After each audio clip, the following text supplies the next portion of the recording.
Today I have the Klarus G15 V2. Here's the box, upgraded version of course of the V1, and here's the light.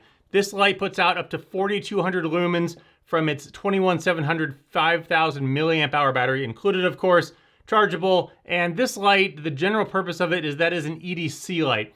And I say that because of the button layout, which is to say that there is one button on the side and nothing on the back. So there's no tactical functions of this light, but we'll get into all that in just a minute. To get some of the basics out of the way of this light retails for $89, $89.95 I think. I have seen it on Amazon for $80.86. Some links down below, you can check that out. It's a chunky kind of light. It puts out 4,200 lumens in a very wide beam from that Cree XHP70 LED right there.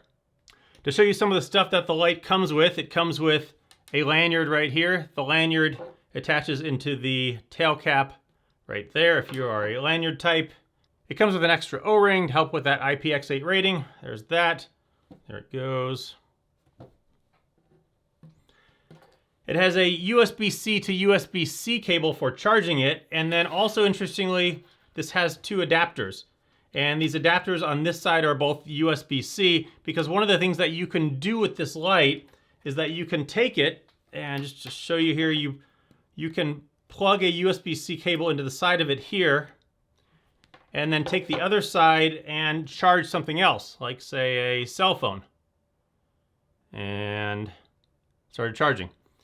So you can use this to charge other things aside from plugging this in and charging itself. So if, for instance, you have an iPhone, this is the Apple connector, you would plug this in here, plug this into the other side, plug this into your Apple device, and it will charge that. And then there's also just the regular USB-C.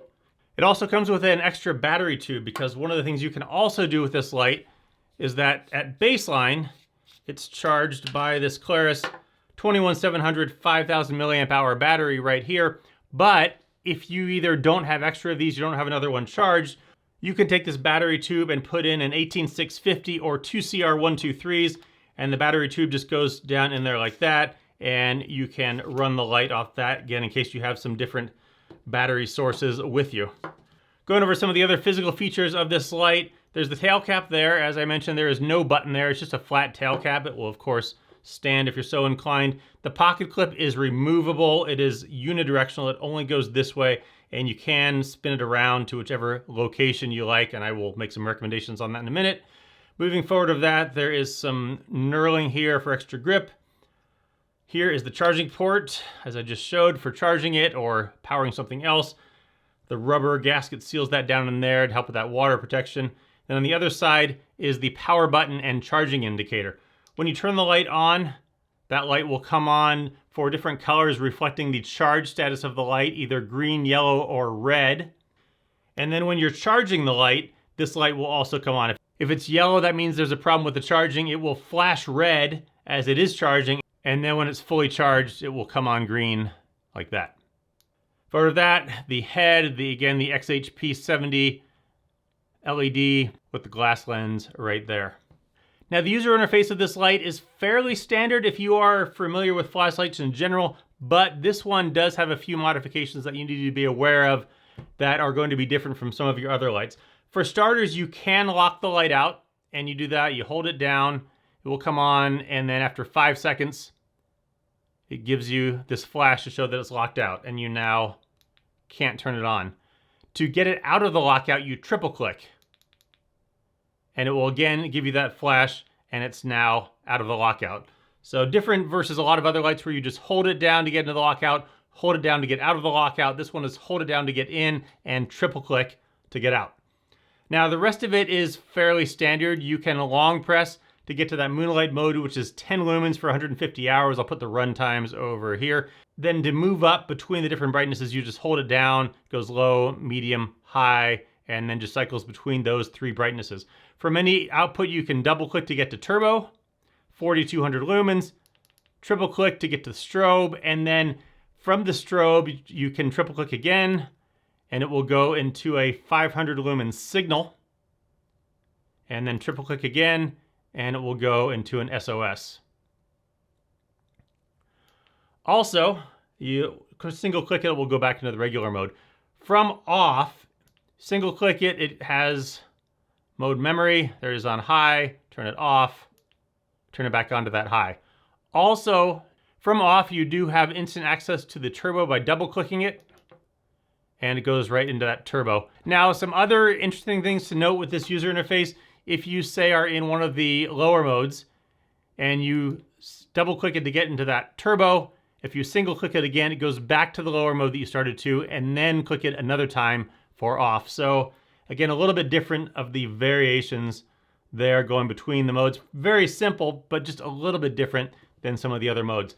Now, as I mentioned, the beam profile on this light is very broad. This is not a thrower. This is very much a floody light. They say it will throw 200 meters.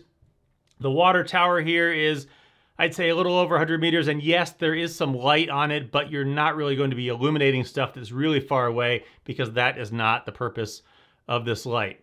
This light is very much just for broad close-up stuff, which is useful for plenty of things. Sometimes you need a thrower, sometimes you need a flutter, and this is on the flutter side.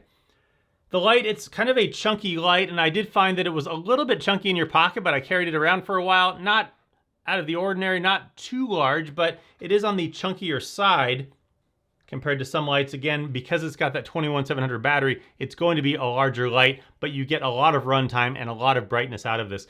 That turbo mode of 4200 lumens, that does eventually step down to several other brightnesses after 7 minutes. They listed you're going to get 3 hours out of it, but it's not 3 hours of 4200 lumens. Now, one of my critiques of the light is the side button. It is difficult to find in the dark. You have your hand here, and when you're just kind of rotating it, trying to find it, the side button does not feel a lot different than the charging port. They both feel, the side button actually even very much just blends in with this mild heat sink here. And so it's easy to kind of overlook it. If you take your time, you can find it. It's a round rubbery thing versus the other side, which is a square rubbery thing.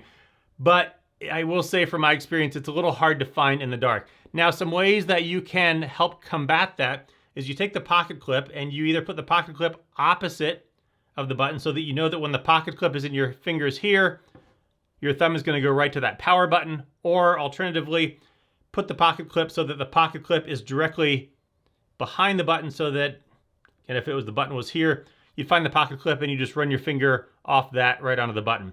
So whichever way you get used to. I did have the concern initially that if I did it this way, the button is going to be against my leg and could it accidentally turn on, but it is a fair amount of force, enough that I don't think you're going to turn this on in your pocket. It's not a lot of force, but enough that I think your leg is not going to turn it on, so that's not really an issue. But the pocket clip and the button, I think you need to set those up so that you have an idea of how you're using this light, so that if in the moment where you need it quickly, you can pull it out of your pocket, and I got it right here, and I know that I've got the light right there. And double click, and there's that turbo, and I can see what I need to, and then back off. So there it is, the Klarus G15 V2. It's a nice light, it's a chunky light, it's a bright light, it's an area light. It's about $81. Some links down below, you can check it out, and I'll catch you next time.